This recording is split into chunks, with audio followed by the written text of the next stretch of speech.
ठाणे महानगरपालिका निवडणूक 2025च्या पार्श्वभूमीवर संपूर्ण शहरात राजकीय हालचालींना वेग आला असून कायदा व सुव्यवस्था अबाधित राखण्यासाठी पोलीस प्रशासन सज्ज झाले. या अनुषंगानं नागरिकांमध्ये सुरक्षिततेची भावना निर्माण करण्यासाठी ठाणे नगर पोलीस ठाणे हद्दीत काल भव्य रूटमार्चचे आयोजन करण्यात आलं.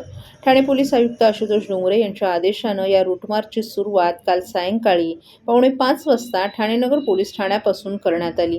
गोल्ड सिनेमा, माटे चौक, अशोक टॉकीज, दत्त मंदिर, CIDCO bus stop, Dadoji Konddev stadium, police school, Kharkarali, Jambhai नाका, कोपनेश्वर मंदिर असा मार्ग पार करून हा रूट मार्च पुन्हा ठाणे नगर पोलीस ठाण्यात समाप्त झाला.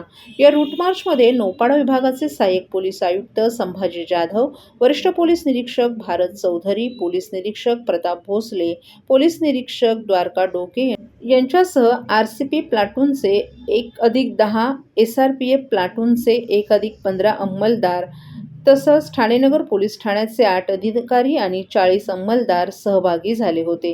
एकूण 10 अधिकारी आणि 75 अंमलदार या रूट मार्चमध्ये उपस्थित होते. या रूट मार्च दरम्यान नागरिकांना आदर्श आचारसंहिता, निवडणूक काळातील नियम तसंच कायदा व सुव्यवस्थेबाबत माहिती देण्यात आली. निवडणूक प्रक्रिया शांततेत, निर्भय आणि पारदर्शक वातावरणात पार पाडावी यासाठी पोलीस प्रशासन सज्ज असल्याचा संदेश या माध्यमातून देण्यात आला.